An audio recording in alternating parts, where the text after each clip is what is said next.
Уважаемый господин председатель, уважаемый господин губернатор, коллеги, благодарю американских хозяев за гостеприимство, поздравляю с результативным председательством в Арктическом совете.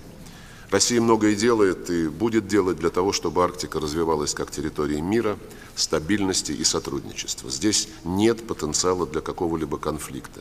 Международное право позволяет надежно обеспечивать в нашем общем регионе национальные интересы всех арктических государств, на которых лежит особая ответственность за долгосрочное развитие Крайнего Севера.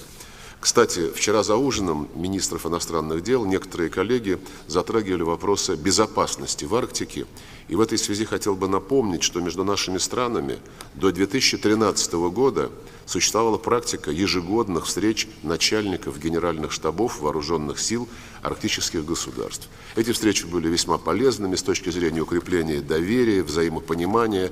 И, к сожалению, вот уже 4-й год их проведение было заморожено, причем не по инициативе нашей страны. Мы, как крупнейшая арктическая держава, продолжаем содействовать повышению устойчивости региона к глобальным вызовам, реализации одобренной Генассамблеей ООН повестки дня на период до 2030 года.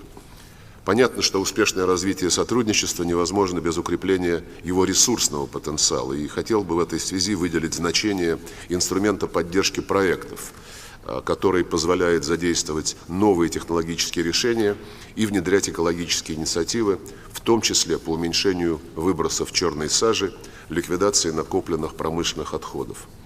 Хотя Арктика больше не терра инкогнита, регион остается в числе наименее изученных. Подписанные сегодня межправительственные соглашения об укреплении международного арктического научного сотрудничества придаст дополнительный импульс совместной исследовательской работе ученых всех наших стран.